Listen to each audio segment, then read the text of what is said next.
안녕하세요. 오늘은 고난주간 특별 새벽 기도의 넷째 날입니다.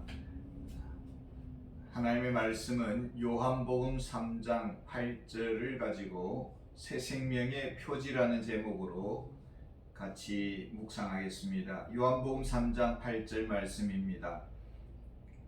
바람이 임의로 불매 내가 그 소리는 들어도 어디서 와서 어디로 가는지 알지 못하나니 성령으로 난 사람도 다 그러하니라. 하나님의 자녀는 위로부터 주어진 새 생명을 받은 자입니다. 새 생명을 받은 자의 우선적인 특징, 변화의 징조는 자신의 절대 절망을 보고 오직 십자가만을 의지하는 자입니다. 베드로가 주님 앞에서 무릎을 꿇고 나는 죄인이로소이다 나를 떠나소서라고 고백했듯이, 이사야가 나는 입술이 부정한 자입니다라고 자신의 부정을 탄식했듯이, 다윗이 하나님 앞에 내 속에 정한 마음을 창조하여 주옵소서라고 새로운 마음을 갈망했듯이, 새 생명을 가진 자에게는 이런 자기 자신에 대해서는 조금도 소망이 없는 것을 아는 자입니다.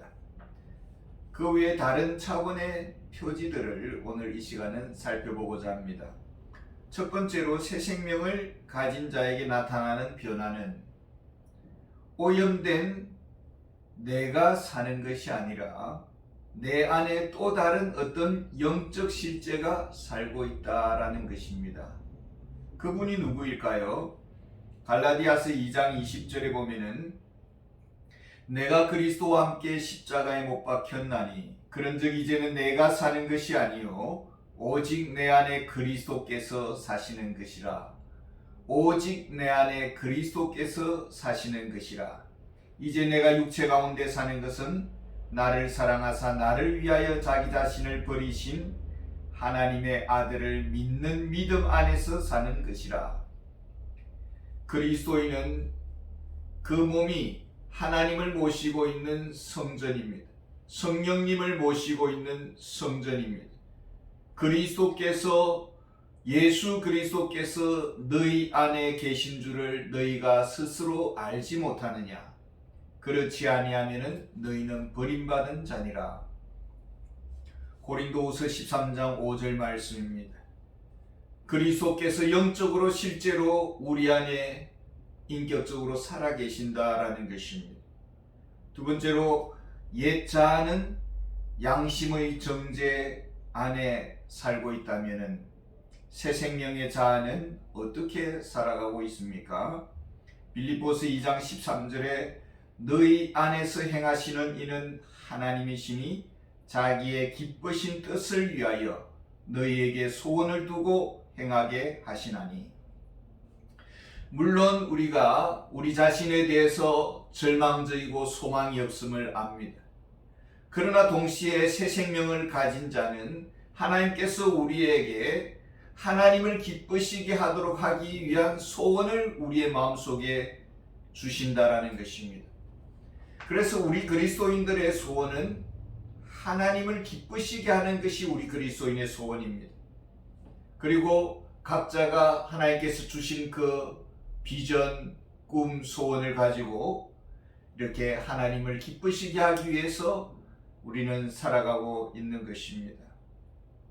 세 번째로 새 생명을 가진 자는 세상 속에서 어떤 대우를 받을 가능성이 높을까요? 요한복음 15장 18절에 보면은 세상이 너희를 미워하면 너희보다 먼저 나를 미워한 줄 알라.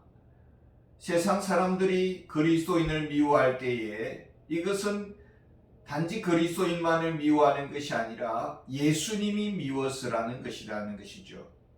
그래서 마태복음 5장 11절에 보면은 나로 말미암아 너희를 욕하고 박해하고 핍박할 때에 너희에게 복이 있나니 하늘의 상이 크다고 했습니다.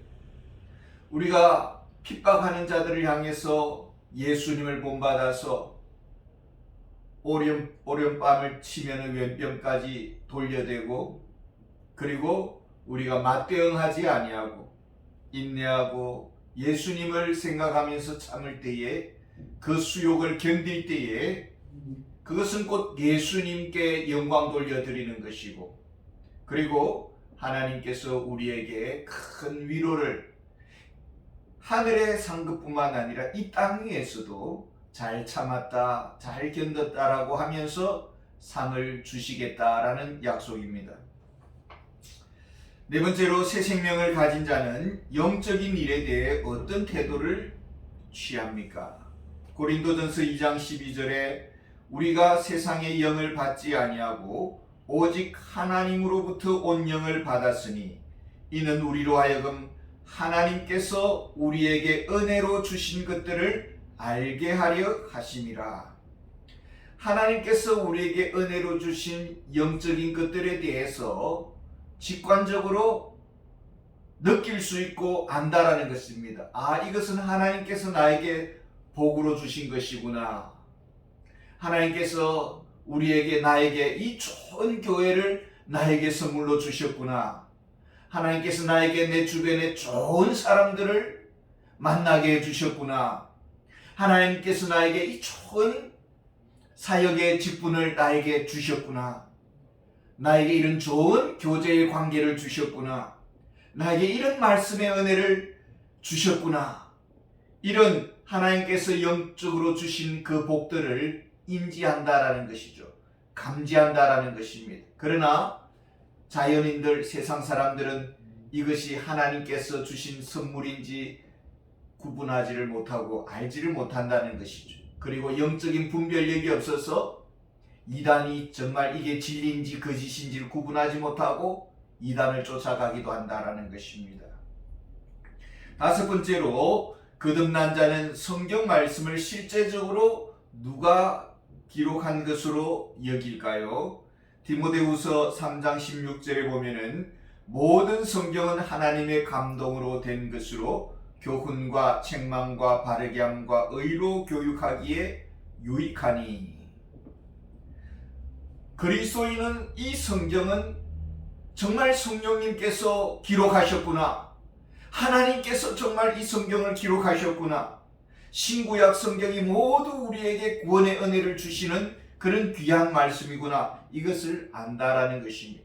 그리고 구원의 은혜뿐만 아니라 우리의 삶의 모든 면에 있어서 우리를 말씀으로, 생명의 양식으로 그 가치를 우리가 안다라는 것입니다. 이것이 그리스도인이 보는 성경에 대한 이해입니다. 여섯 번째로, 거듭난 자는 하나님의 구원의 일들을 어떤 감정으로 반응할까요? 누가복음 15장 32절에 보면은 이 내 동생은 죽었다가 살아났으니 내가 잃었다가 얻었기로 우리가 즐거워하고 기뻐하는 것이 마땅하다 하니라. 아버지에게 두 아들이 있었는데 큰 아들은 아버지 곁에서 열심히 자기의 일을 했습니다. 그러나 작은 아들은 아버지에게 자기의 전 재산을 유업을 달라고 해서 그 재산을 가지고 떠났습니다. 그리고 방탕하게 살다가 거지가 되어 돌아왔는데, 이 돌아온 아들에 대해서 큰 아들은, 형은 시큰둥한 것입니다. 뭐 잘났다고 그에게 뭐 잔치를 베풀고 또 금가락지를 끼우고 새 옷을 갈아입혀 주느냐라는 것이죠. 그러나 하나님께서 하시는 말씀이, 내가 잃었다가 얻었기로 우리가 즐거워하고 기뻐하는 것이 마땅하지 아니하냐. 잃어버린 드라크마를 다시 찾았던 그 기쁨처럼 우리 그리스도인들은 세상 속에서 살다가 하나님의 백성으로 돌아오는 새 가족들을 볼 때에 기뻐하는 감정이 있는 것은 본능적인 것이다라는 것입니다. 너무 기쁘다라는 것이죠. 기뻐하는 것이 마땅하다. 이것이 그리스도인의 감정이다라는 것입니다. 새 가족에 대해서. 일곱 번째로, 거듭난 하나님의 자녀는 영적인 이야기를 듣는 것에 대해서 어떤 반응을 보일까요? 누가복음 10장 39절과 42절에 보면은 그에게 마리아라 하는 동생이 있어 주의 발치에 앉아 그의 말씀을 듣더니 42절에 보면은 몇 가지만 하든지 혹은 한 가지만이라도 족하니라 마리아는 이 좋은 편을 택하였으니 빼앗기지 아니하리라 하시니라. 마리아가 예수님께서 집에 방문했을 때에 언니 마리아는 어떻게 해서든지 예수님에게 좋은 음식으로 극진히 대접을 하고 싶었습니다. 그런데 마리아는 음식으로 즐거워하는 것보다 예수님의 허기진 배를 채워주는 것보다는 예수님의 말씀을 듣는 것이 너무나 즐겁고 기뻤다라는 것입니다. 예수님께서 하시는 말씀이 마리아가 더 좋은 편을 택했다라고 말을 하고 있습니다.